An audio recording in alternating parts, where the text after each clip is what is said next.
ជំរាបសួរកូនទាំងអស់គ្នាក្នុងសេចក្តីស្រឡាញ់នៃព្រះអង្គម្ចាស់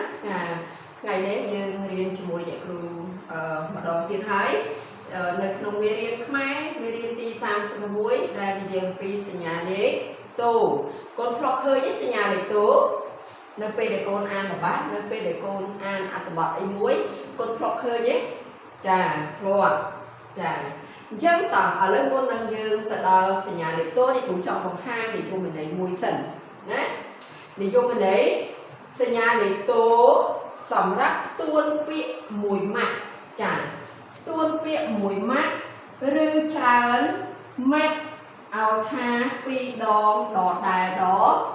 ដែលម្ដងទៀតសញ្ញាលេខតូសម្រាប់ផ្ទួនពាក្យមួយម៉ាត់ឬច្រើនម៉ាត់ឲ្យថា2ដងដដែលអញ្ចឹងនៅពេលដែលកូនបានអានសញ្ញាបានអានអត្ថបទឬមួយក៏ល្បះនៅក្នុងសៀវភៅកូនធ្លាប់ឃើញសញ្ញាលេខតូណែអញ្ចឹងកូនសម្គាល់មើលវាថាវានៅក្នុងអានពាក្យផ្ទួន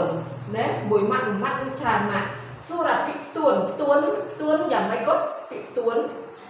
ទួនសម្រាប់ផ្ទួនពាក្យកន្លែងនេះផ្ទួនបានន័យផ្ទួនគឺថា2ដងផ្ទួនណាមួយម៉ាត់ឬច្រើនម៉ាត់ឲ្យថា2ដងតោះឥឡូវសូមមើលឧទាហរណ៍ល្បះនៅក្នុងល្បះជាមួយអ្នកគ្រូនៅខាងក្រោមដែលអ្នកគ្រូសេនៅខាងក្រោមជាមួយនឹងអ្នកគ្រូទាំងអស់គ្នាសូមអានទាំងអស់គ្នាអ្នកភូមិខ្ញុំចិញ្ចឹមសត្វផ្សេងតាមការចូលចិត្តរបស់ពួកគាត់ចាចិញ្ចឹមណាចិញ្ចឹមសត្វផ្សេងអញ្ចឹងផ្សេងកន្លែងនេះគឺបានន័យថាផ្ទួនពាក្យមួយម៉ាត់ចាឃើញទេផ្សេងផ្ទួនពាក្យមួយម៉ាត់ផ្សេងចាឬច្រើនម៉ាត់ឥឡូវយើងមើលល្បះផ្សេងទៀតគ្រួសារនីមួយអញ្ចឹងពាក្យនីមួយនេះគឺបានន័យថាផ្ទួនពាក្យច្រើនម៉ាត់ឲ្យថា2ដងដូចគ្នានីមួយគឺថា2ដងទេផ្សេងគឺ2ដងទេចា2ដងឥឡូវយើងមើលទី3ពេលទៅដើរលេងម្ដងបងអូនខ្ញុំទិញតុក្កតារូបខ្លាឃ្មុំជានិច្ចចាអញ្ចឹងពាក្យដែលស្ទួន2ដងពាក្យអីគេចាពាក្យម្ដងចាឲ្យស្ទួនណាមួយម៉ាត់ស្ទួនពាក្យមួយម៉ាត់ពាក្យម្ដងអញ្ចឹងនៅក្នុងល្បះនេះមានផ្សេងមាននីមួយ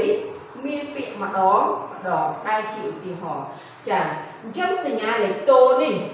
គឺប្រើគេសរសេរវានៅខាងស្ដាំពាក្យផ្ទួនមែនទេចាឥឡូវយើងពិនិត្យមើលជាមួយអ្នកគ្រូទាំងអស់គ្នាបើអ្នកគ្រូឈរអញ្ចឹងគឺបានន័យថាគឺនៅខាងស្ដាំពាក្យស្ទួនដែលសញ្ញាលេខតូហ្នឹងគឺគេស្ទួនពាក្យដែលនៅខាងស្ដាំផ្សេងគឺខាងស្ដាំផ្សេងនៅខាងណានៅខាងឆ្វេងហើយសញ្ញាលេខតូប្រើនៅខាងណា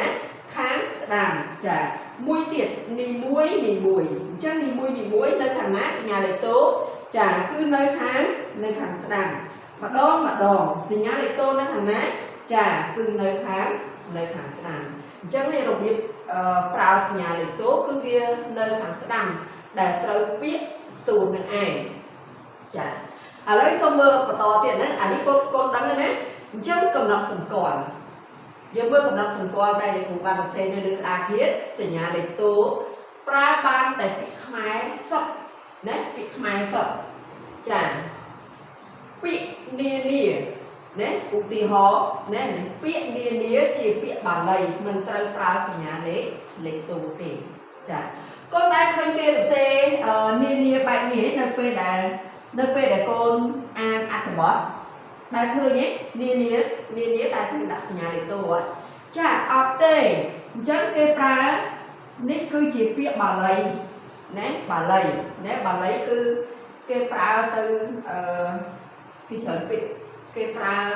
នៅលើព្រះពុទ្ធសាសនាអញ្ចឹងណានាណាពាក្យបាលីណាពាក្យនានានេះអញ្ចឹងមិនមែនជាពាក្យខ្មែរទេណាពាក្យនានាជាពាក្យបាលីមិនត្រូវប្រើសញ្ញាលេខតូទេនេះជាសញ្ញាកំណត់សម្គាល់ដូចជាឧទាហរណ៍ប្រទេសនានាខ khét nỉ nia khơi nhé protest nỉ nia khét nỉ nia chân mình tới pra sanh nhá lấy tù tì aiแต่មានពាក្យនានាគឺជាពាក្យគេគឺពាក្យបាលីគឺគេមិនប្រើសញ្ញាលេខតូទេអញ្ចឹងសញ្ញាលេខតូយើងកំណត់សម្គាល់ថាប្រើបានតែពាក្យខ្មែរសុទ្ធចាពាក្យខ្មែរអញ្ចឹងយើងមើលរបស់ទី3ដែលគ្រូឧទាហរណ៍ណាពាក្យផ្សេងណាប្រើសញ្ញាលេខតូនី